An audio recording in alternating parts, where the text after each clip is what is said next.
Good morning, everyone. Bonjour tout le monde. Bienvenue à la Banque du Canada pour cette conférence de presse concernant notre rapport sur la stabilité financière. Welcome to the Bank of Canada and this morning's press conference about today's Financial Stability Report. Senior Deputy Governor Carolyn Rogers and Deputy Governor Toni Gravelle will have some opening remarks, after which they will be happy to take your questions. So, Senior Deputy Governor Rogers, the floor is yours. Thanks, Paul. Welcome, everyone. The governor couldn't be with us today. He's in Montreal with his mother, who is seriously ill. Deputy Governor Toni Gravelle and I are pleased to be here to discuss the bank's Financial Stability Report, or the FSR. A stable and efficient financial system is essential to our economy. It supports growth, and it helps households and businesses to save, invest, and manage risk. We monitor the financial system closely, and every year we publish this report to share our assessment with Canadians.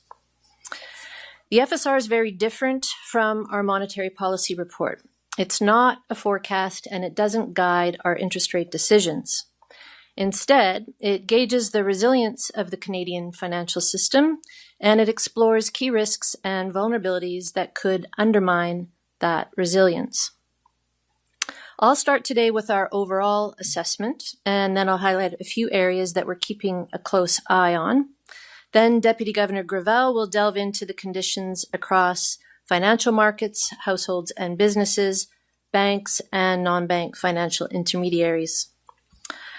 Dans l'ensemble, le système financier canadien a bien fonctionné malgré une année difficile.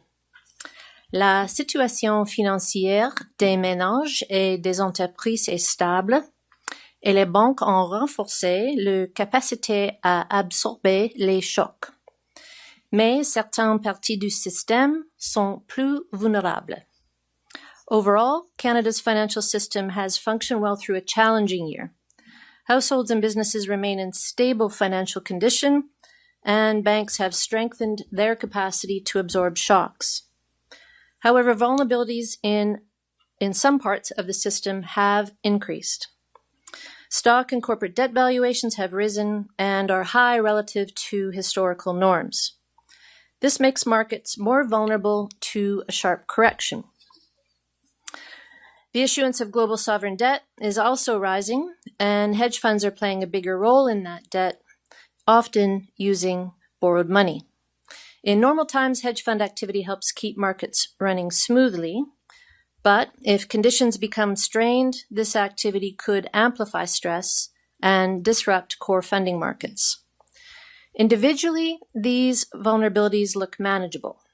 However, the economic and geopolitical environment has become more volatile, and this has made it more likely that a new shock or a combination of shocks could cause several vulnerabilities to crystallize at once.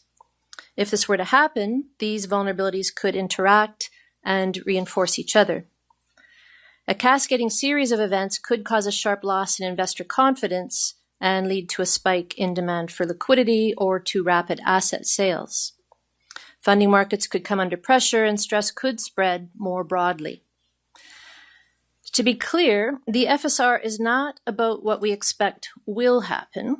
It's an assessment of how existing vulnerabilities or pockets of stress could amplify shocks and ultimately spread across the financial system.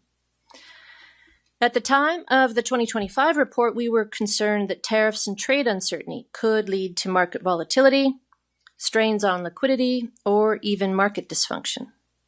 So far, the impacts have been less widespread than we originally feared. But of course, the risk hasn't gone away, and the future of Canada's trade relationship with the United States remains uncertain. Plus récemment, l'incertitude mondiale a augmenté à cause de la guerre au Moyen-Orient. On a vu de la volatilité sur certains marchés et des épisodes de liquidité réduite. Malgré ces pressions, les marchés ont continué bien fonctionner. Mais on ne sait pas combien de temps la guerre va durer, ni comment elle sera résolue. New risks are also emerging, particularly from artificial intelligence. AI is expected to boost productivity and economic growth over time, but it's sparking concerns about disruptions in some sectors and about overinvestment. AI may also increase the speed, scale, and sophistication of cyber attacks. Now, let me turn to Deputy Governor Gravelle to talk about the conditions in each of the 5 sectors that we monitor. Thank you, Senior Deputy Governor. I'll start with households, where the overall picture is similar to last year. Canadians continue to carry high levels of debt relative to their income, but overall household wealth has risen. And the share of borrowers who are behind on debt payments has stabilized. In recent years, we've highlighted the risk of payment shocks when households renew pandemic-era mortgages. To date, most borrowers have managed this risk well. With the final wave of these renewals set to happen over the next 12 months, we expect this risk to have fully passed by the second half of 2027. I'd like to stress that this overall picture masks important differences. Some households face far greater strain than others, and those with the highest debt burden have very little financial flexibility to cope with a job loss or an unexpected expense. Notre vue d'ensemble cache des écarts importants. Certains ménages vivent des pressions beaucoup plus fortes que d'autres. Les plus endettés ont très peu de latitude en cas de perte d'emploi ou de dépenses imprévues. La santé financière des entreprises est généralement stable, même dans les secteurs les plus exposés au changement dans la politique commerciale américaine. Mais un ralentissement économique pourrait faire des pressions sur les ménages et rendre plus difficile d'emprunter. The main concern for both households and businesses is a geopolitical or economic shock that leads to a deep recession and a sharp rise in unemployment. Canada's large banks have become more resilient over the past year, with higher profitability and healthy capital buffers. They have also set aside additional funds to absorb potential loan losses. This positions them to support the economy and financial system even in a severe downturn. Les vulnérabilités liées aux intermédiaires financiers non bancaires continuent d'augmenter. Les fonds de couverture ont davantage recours aux leviers financiers, en partie pour financer leurs achats d'obligations d'État. Cette pratique soutient la liquidité du marché, mais peut aussi être une source de fragilité. Je termine avec les marchés financiers. Les événements géopolitiques récents ont entraîné de la volatilité, mais les marchés ont été résilients en général. Dans l'ensemble, on estime que le système financier canadien reste bien placé pour résister aux chocs. Dans la dernière année, il a souvent été mis à l'épreuve. Il a connu des défis, mais qui n'ont pas causé de tensions financières généralisées. Our overall view is that the Canadian financial system remains well positioned to weather shocks. Over the past year, it has faced repeated tests. While there have been some strains, these episodes did not lead to broader-based financial stress. Still, we must stay vigilant. We will continue to monitor vulnerabilities closely and remain in regular contact with financial system participants and with domestic and international partners. A stable and resilient financial system absorbs shocks rather than amplifying them, and that benefits every Canadian. With that, the Senior Deputy Governor and I would be happy to take your questions. Thank you, Senior Deputy Governor, Deputy Governor. We will go to questions now. We'll start with the reporters here in Ottawa at the bank, and then we will go to those at our regional offices. As a reminder to everybody, today's topic is the Financial Stability Report. We will be back here in a couple of weeks' time for an interest rate announcement, at which point we will be happy to talk about monetary policy. We have time to get to everybody if we can just limit ourselves to one question each so that everybody has the chance to participate. And if I forget to do so, please state your name and affiliation. For those in the room, just press that button on the microphone in front of you to activate it so everyone can hear your question, then press it again to turn it off once you are done. Avant de poser votre question, veuillez vous identifier si je ne l'ai pas fait, et comme d'habitude, libre à vous de poser vos questions dans la langue officielle de votre choix. So we'll go to our first question here in Ottawa, and I'm going to call on Greg Quinn from Market News, please. Good morning. Sorry for the present circumstances. The report touches on the rise in bond yields and the higher premium that investors are demanding to cover kind of fiscal policy risks and how that could create a financial stability problem. I was just wondering if that rise in bond yields and the potential volatility makes monetary policy more complicated in the current moment. Well, maybe let me talk about how we view sovereign bond risk from a financial stability perspective, Greg. Really, we think about the reason the bond market is really important to financial stability really comes down to two things. One is it's a reference market. Sovereign bonds provide a risk-free rate, and all other debt is priced off that market. So any instability in that market is going to feed through to other markets. The other reason we really focus on the sovereign bond market is it's core to our funding markets. It's the primary source of collateral in the repo markets. It's the primary source of regulatory liquidity for the banks. So it's really critical to the markets that fund other markets. So any disruption in the sovereign bond market, whatever the source of that disruption, has the potential to feed through to other parts of the financial system. So that's really the lens through which we look at the sovereign bond market in the context of the Financial Stability Report. Okay, next I'm going to go to Prabhat Mukherjee from Thomson Reuters, please. Governors, among the risks highlighted in the Financial Stability Report, which ones do you think are a matter of when they will happen than if they will happen? For example, stock market valuations, perhaps. I mean, I think there's potential for any of them to happen. Really, what the Financial Stability Report focuses on is the potential for more than one of them to crystallize at once. So, valuations have been high for quite a long time. Some of that is fundamentals. Some of that is exuberance. So whether or not those are going to crystallize at any given time is really less what we spend our time thinking about than what would happen if it did, and particularly what would happen if it did in concurrence with other risks crystallizing at the same time, and what are the transmission mechanisms for those risks to spread more broadly and into things like the core funding market that have the potential to manifest into more financial instability. All right, next I'm going to go to Craig Lord from the Canadian Press, please. Good morning, Governors. Thank you for taking our questions. Why has the mortgage renewal wave that we spent a few years worrying about it cresting and hitting household finances, why has that not appeared to put that feared level of stress on households?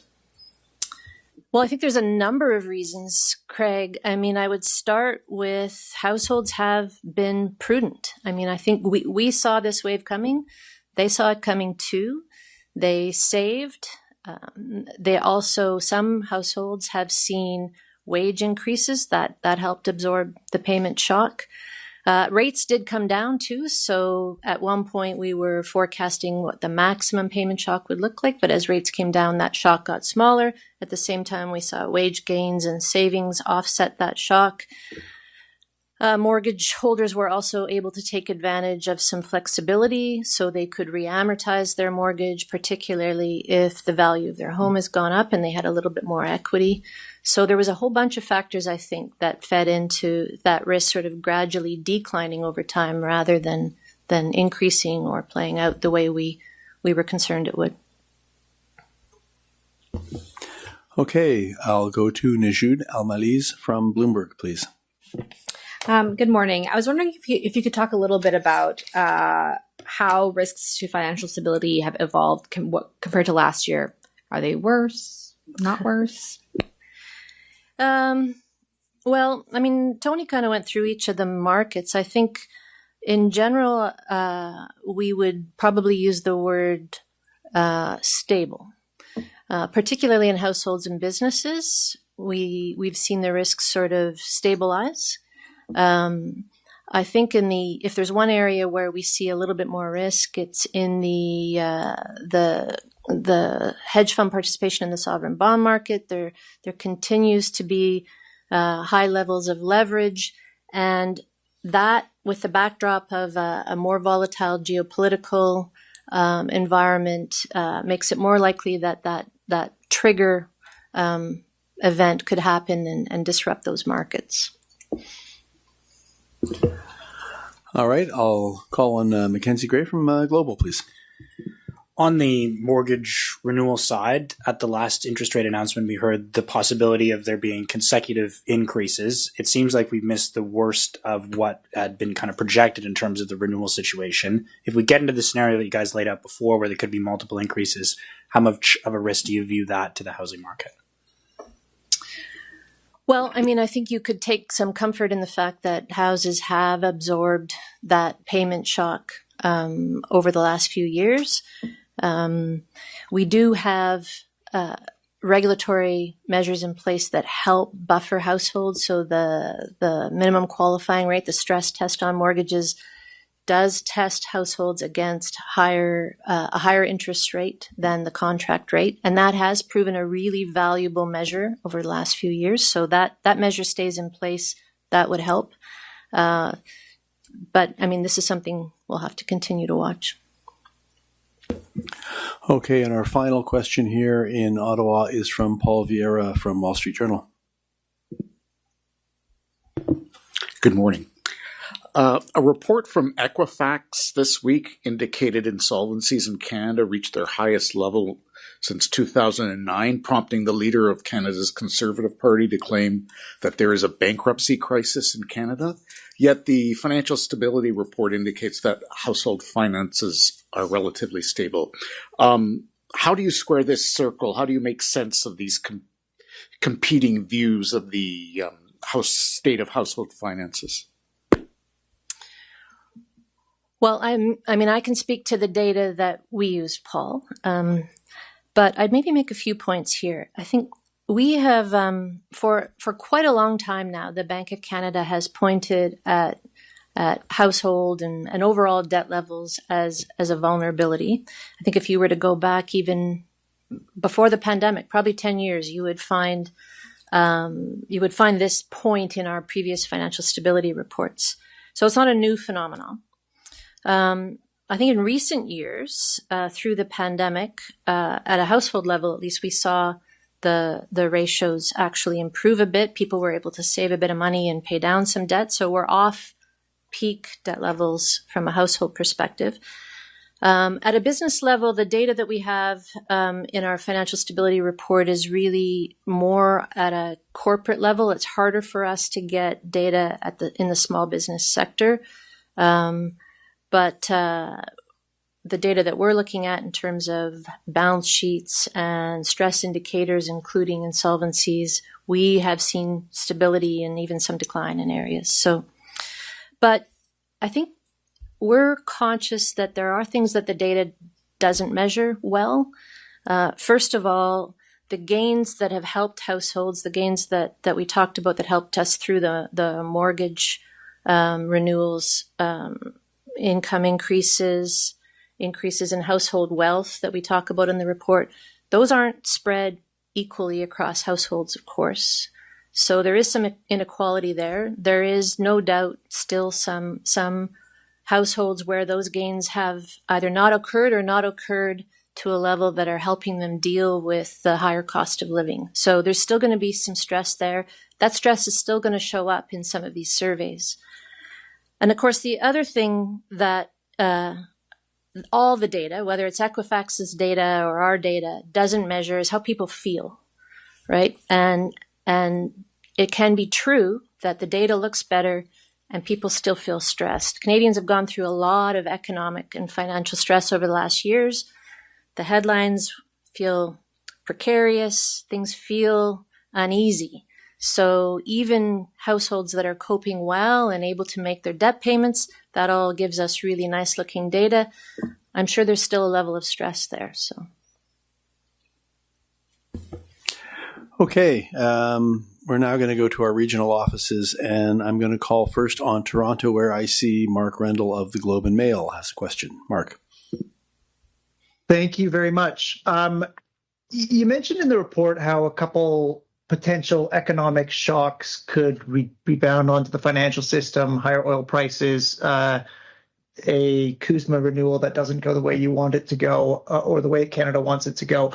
I'm wondering on the second one, like how should we think about the financial stability risks of a unsuccessful CUSMA renegotiation, or a CUSMA renegotiation that leads to either sustained sectoral tariffs, them not being removed, or potentially sees even new tariffs being put on Canada? What would happen from a financial stability perspective, and what channels would a kind of macro shock like that work on the financial system through? I mean, in some sense, you described it well yourself, Mark. The primary channel that a negative outcome in our trade relationship, or a further negative outcome in our trade relationship with the U.S. would impact financial stability is really through a deterioration in the macro environment. We would see growth would be hurt, unemployment would probably go up. That's the primary channel that we would see that evolve. But really, when we think about shocks, it's probably the shock that we haven't thought of that is the most dangerous. We spend a lot of time trying to think through. You see us do it in the stress test in the FSR. The stress test is quite different than the scenarios we present in the MPR. And when we run a stress test, we really try and think of something we think has a very low probability but a high impact. And so what we did this time around is we took the adverse scenario from our last MPR, and then we layered in some financial stress. And really what we're trying to do is push the financial system to its edges, and just to see, how resilient is it? How much stress could it take? So, I mean, that's the point of running a stress test. But I can tell you over the years, in this business and in the regulation business, the shocks that are really dangerous are the things you never thought of happening, because those are the things you haven't planned for. So that's really, what keeps me awake is what have I not thought of. Et on va terminer à Montréal avec Éric Desrosiers du journal Le Devoir. Bonjour. Pas de question? Pas de question? Merci. Okay. Merci. Merci. And with that will conclude today's press conference. So thank you to the Senior Deputy Governor and to the Deputy Governor for joining us. We'll see you all back here in about 2 weeks for an interest rate announcement on June 10. Merci. Go Habs. Hey.